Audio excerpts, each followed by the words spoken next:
Well,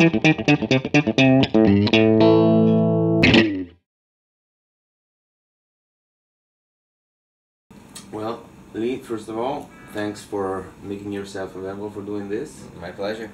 I'm assuming this is your studio, right? Yes. We took a little, snapshot of what it looks like before. Excellent. And basically we're here to talk about your latest work, Six String Theory. I loved it. I listened to it a few times. And the first thing that I noticed is that there's so many remarkable guests. Was that an intentional choice? How did it... Yeah, well, it was a dream project for me, and basically I was celebrating the evolution of the guitar, especially this year. 2010 marks the 50th year that I've been playing the guitar. I started when I was 8 years old. So I wanted to really celebrate the guitar and do something special and invite all these legendary people on the album. Awesome.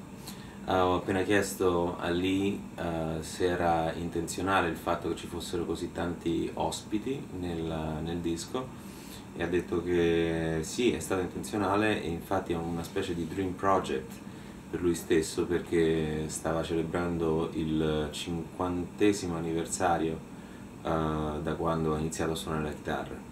50th anniversary since you started? Since I've been playing the guitar. That's awesome. Yeah, well, you know my age now. I started when I was 8 at 1960. That's great. Well, that leads to the next question, which is like in certain tracks, I seem to hear quite a conscious effort in searching for the roots of certain styles. I'm referring specifically to Am I Wrong in the blues, yes, style, and LP for like some straight bebop. Bebop, right? Yeah, you're exactly right. It was really important for me to hit certain markers on the album, because I knew I was going to combine basically 6 styles, like the 6 strings of the guitar: jazz, rock, blues, acoustic, classical, and country. But at the center of the album was really the blues. The blues was, it soon became apparent that from the blues we were able to kind of reach out to all the different combinations of music, and within the blues there was almost this delta Mississippi blues that was representative of Am I Wrong, and then the more rock blues that was like Joe Bonamassa and Robert Cray, and then the kind of the classic blues with the B.B. King track, Why I Sing the Blues. Right. Avevo chiesto lì se la scelta di esplorare certe sonorità in brani come Am I Wrong e LP, che fanno parte del nuovo lavoro, come il blues più tradizionale, il jazz più tradizionale, fosse una scelta intenzionale, e ha detto di sì. Questo lavoro praticamente è un lavoro di ricerca delle origini dei 6 stili a cui lui è più attaccato. 6 styles, you said? Blues, jazz, rock, acoustic guitar, and classical, and country. Great. Yeah, speaking of which, actually, an unusual guest appearance in the record seems to be Sean Boblin.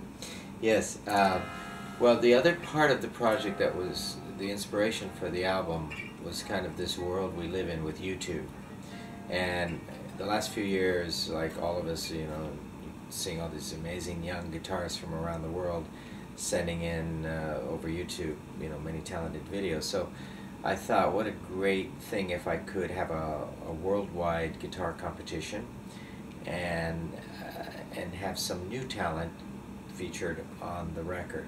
So I was able to do that. The contest took about 6 months. Yamaha was the main sponsor for the contest, and the winner got to perform on the record, and got a 4-year scholarship, paid scholarship to the Berklee College of Music.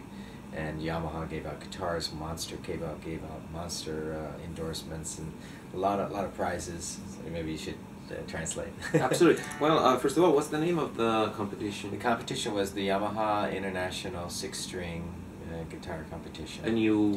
And so if almost short of 500 people from 45 countries entered the competition, you had to be 16 years old or older, any age, and you could enter in any style. And then the finalists came to Los Angeles. I think we invited 17 finalists out of the 400 something to come to compete. And there were 6 winners, one in each category, but the grand prize winner happened to be Sean, the 16, Sean Boubliel from Montreal, Canada, 16-year-old classical guitarist. Oh, that's great.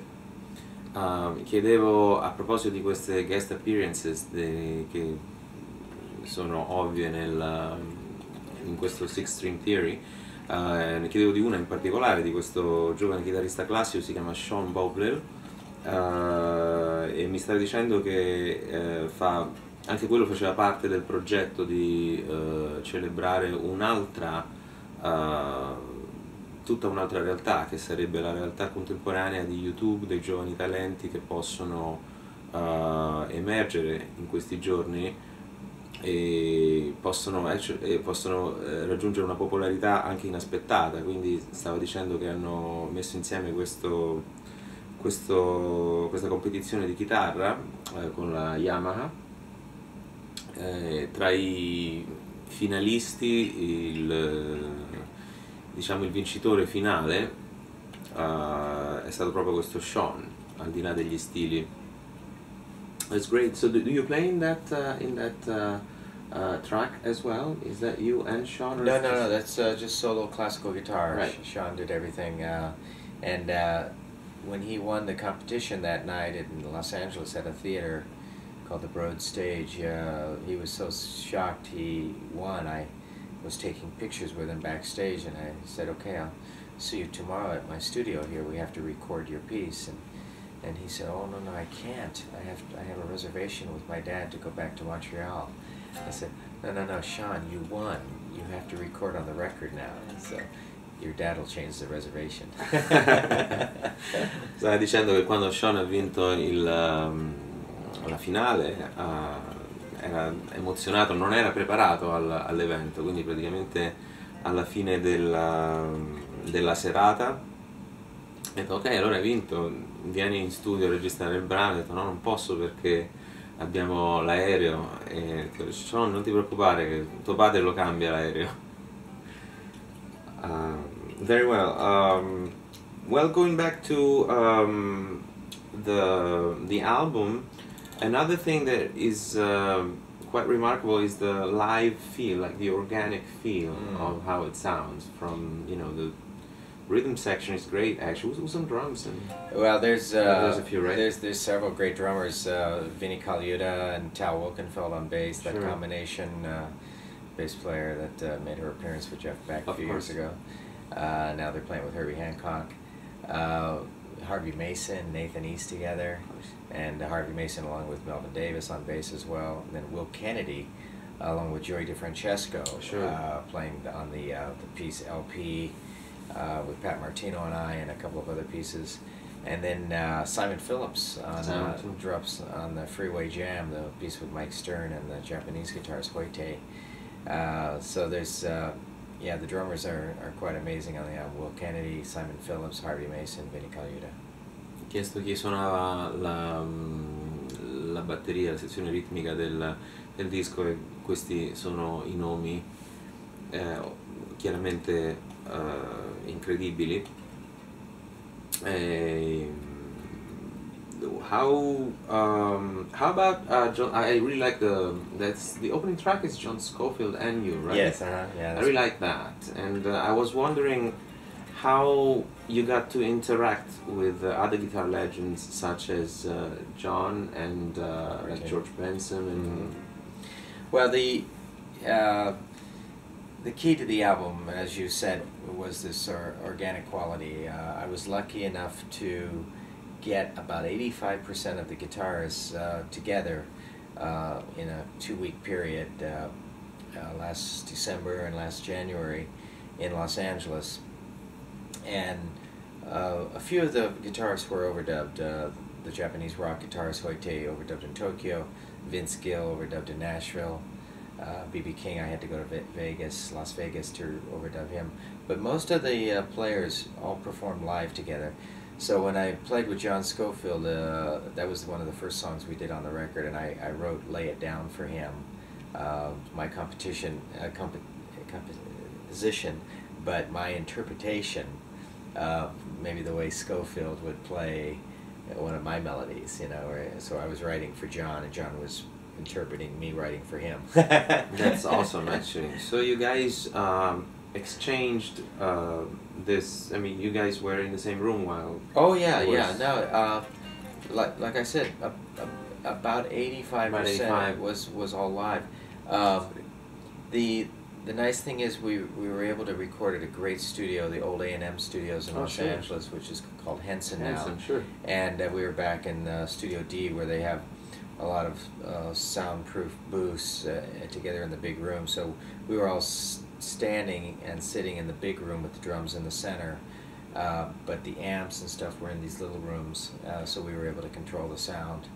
And so it was nice. I'm here, and Scofield's there, and Harvey's there, and Melvin Davis is there. Very cool. That's why it sounds like that. Yeah, and same with Steve Lukather and Cap Moe and Joe Bonamassa and Guthrie Govan, and everybody was there playing.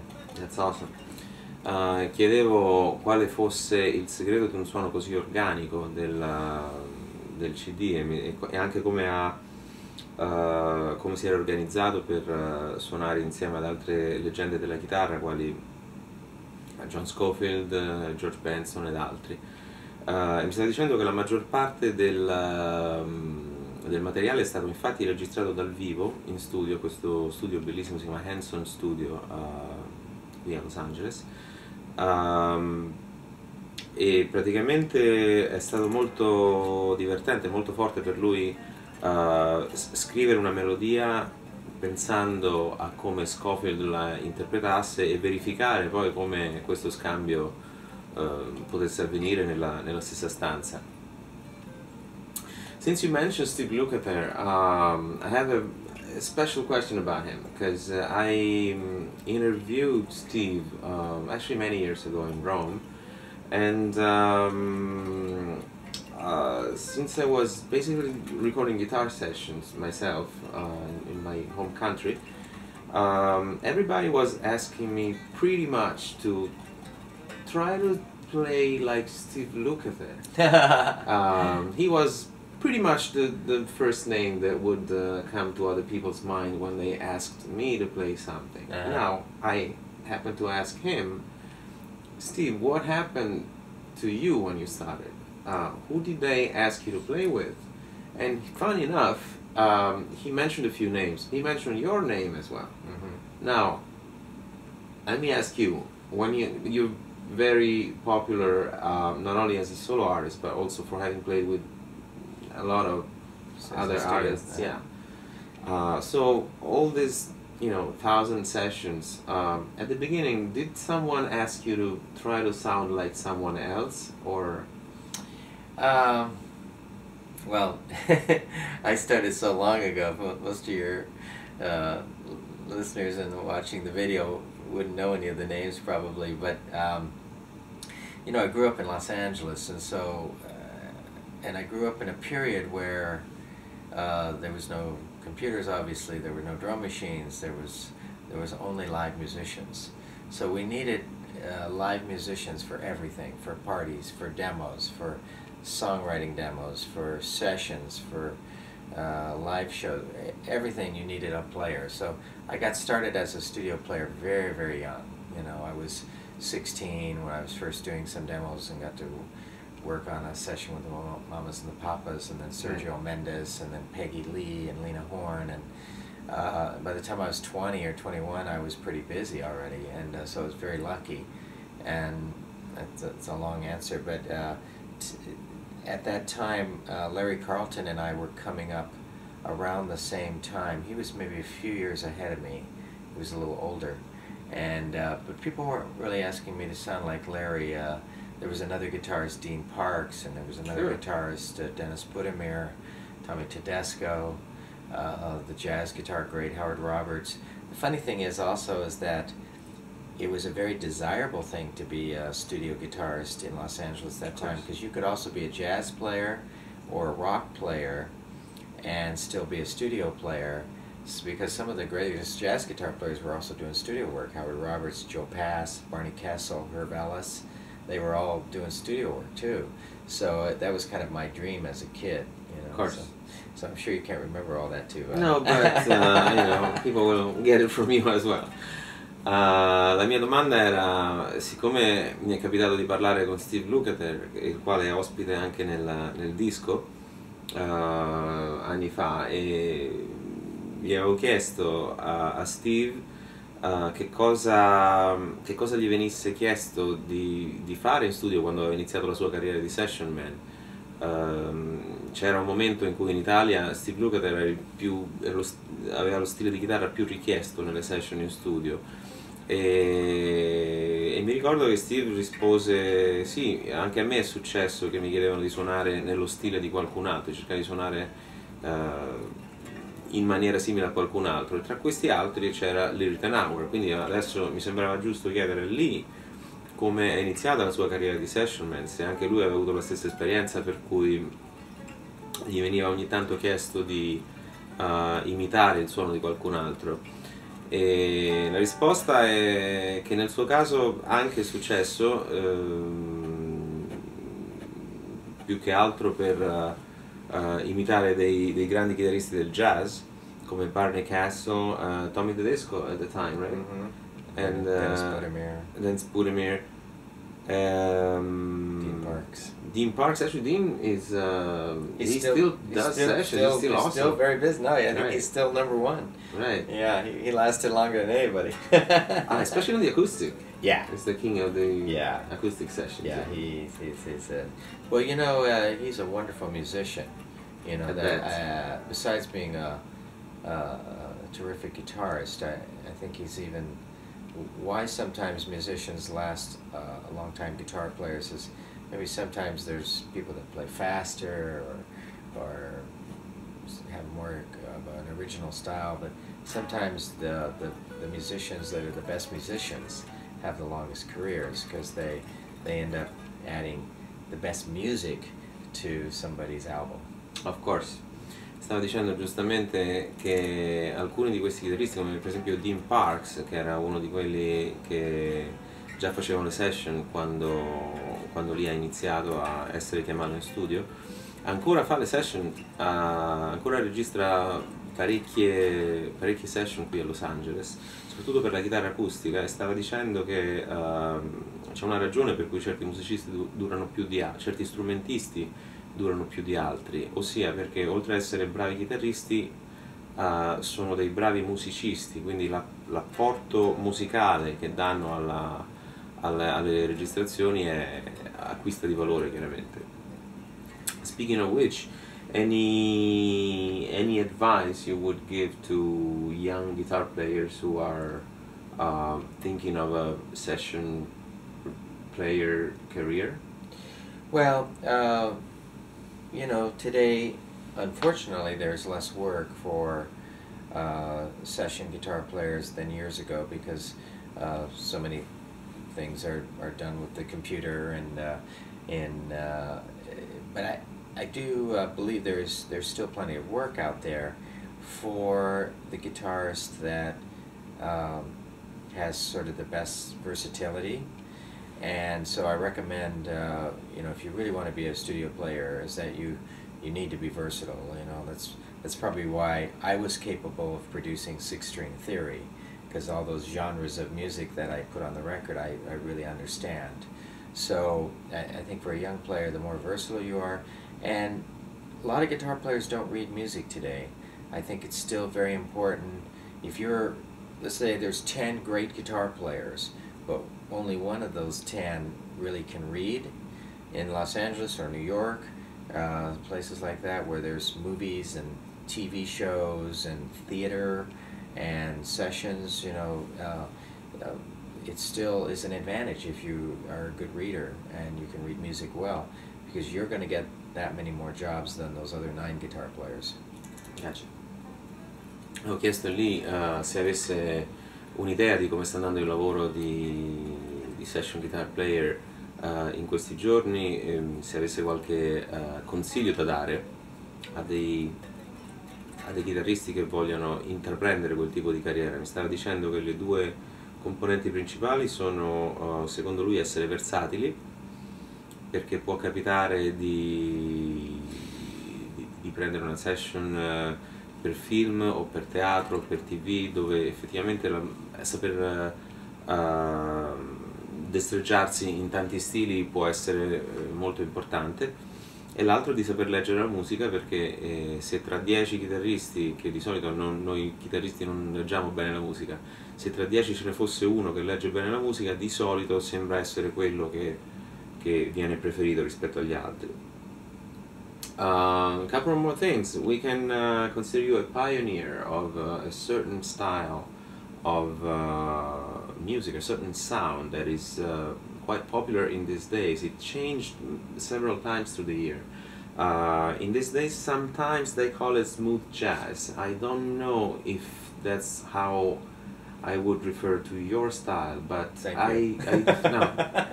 But I do believe that some new, of course, commercialized, version of whatever we used to call fusion, I guess. Right, right. Is somewhat derived from that. Now, my question is, I remember listening to those records where you guys were,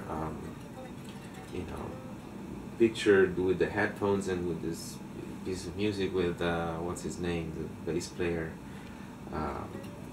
I remember all Abraham this. Laboriel, Anthony Jackson. Anthony Jackson. I remember one with Anthony Jackson. He added this. Oh yeah. I don't know what record it was, but Yeah. I remember it was great, and I felt like there was like more emotion. There was more research into something that, to my opinion, is kind of getting lost. Yeah, yeah. Now, what do you think? How did you envision the genre of music that you guys pioneered in the early 80s to be like? Well, it actually started in the 70s, Yeah, of course.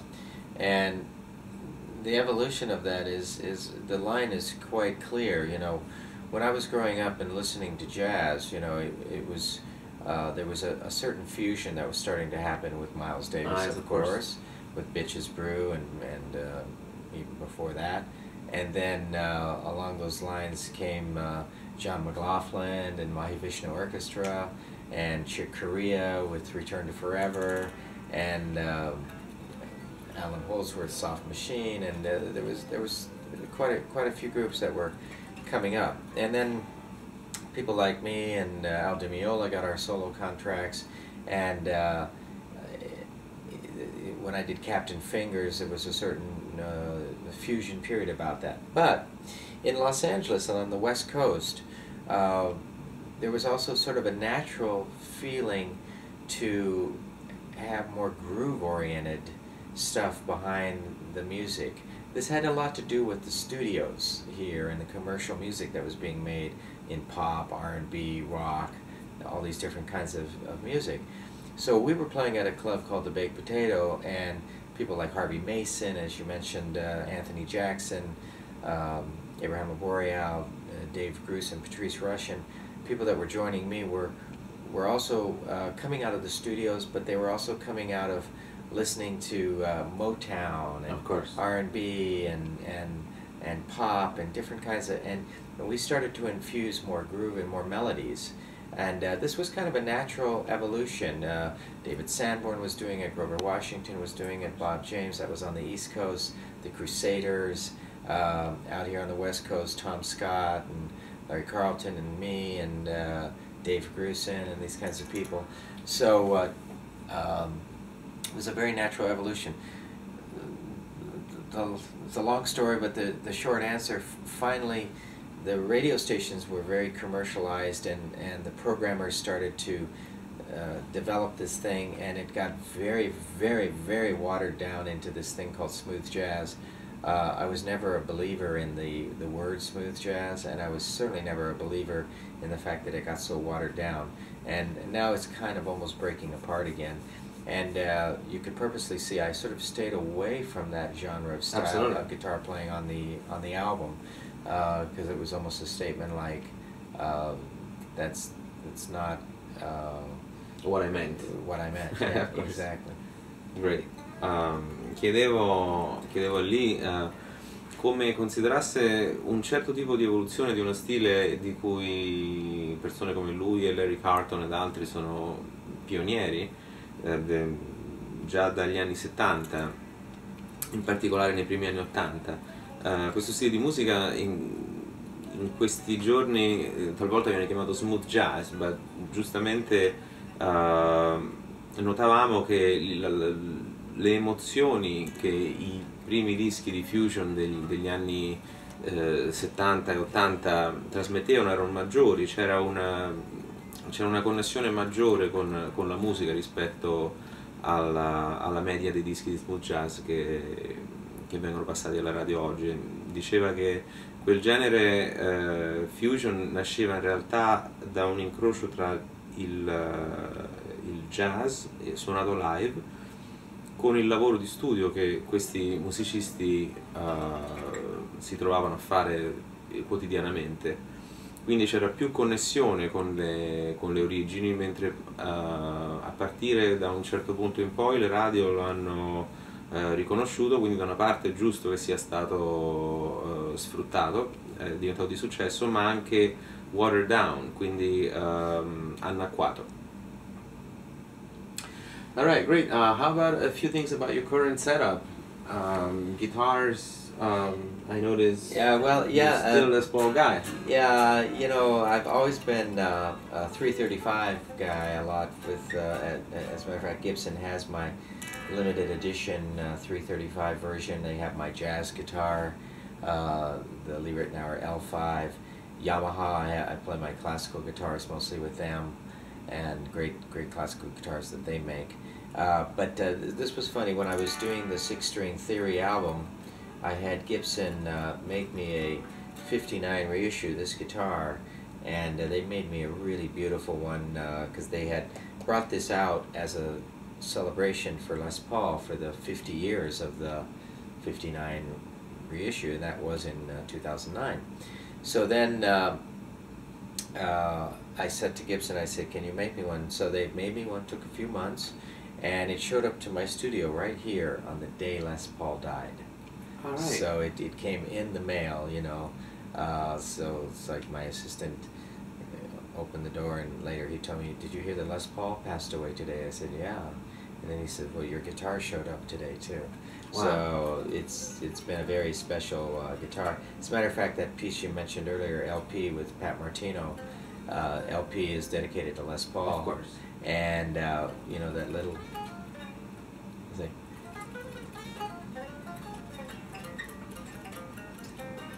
That little melody I wrote was my interpretation of like some, you know, what I think of Les Paul or something. And then, you know, I wrote it like, okay, what could I write that would be like a little less polish, but good for Pat Martino and I to play a bebop piece together with Joey DeFrancesco.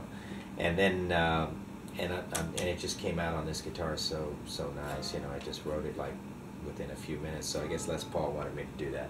Yes, that's how we can see that for sure.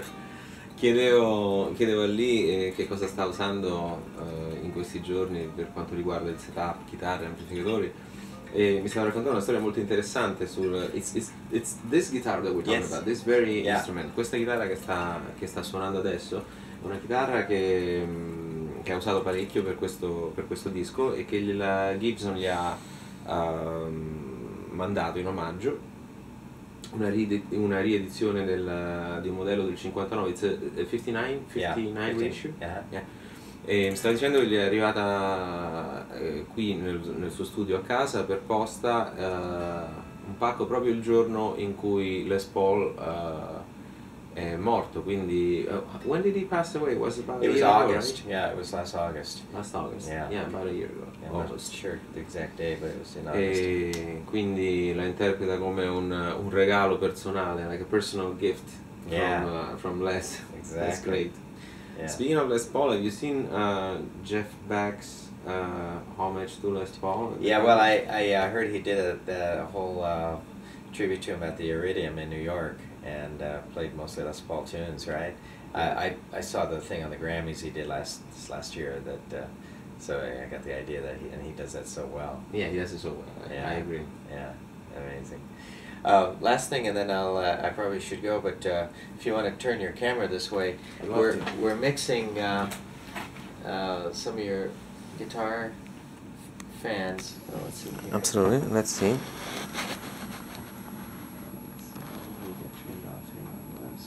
Sure, I can edit that later, so take your time. Are you in Logic? Oh, here it is, yeah. We're mixing the album currently for 5.1, Ah, that's great. and it'll be out. Monster Music is putting it out. It's mostly going to be at the Best Buy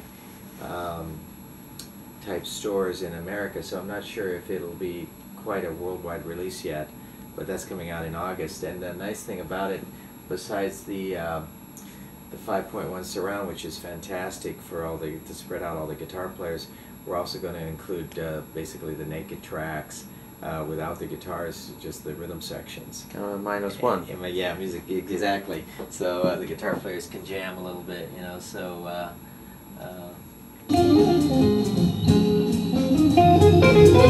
there's the sweet spot.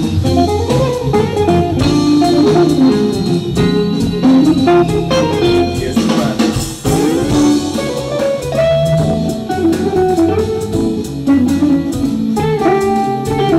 It's amazing. You're gonna hear the separation. It's like being in the room with you guys. Exactly.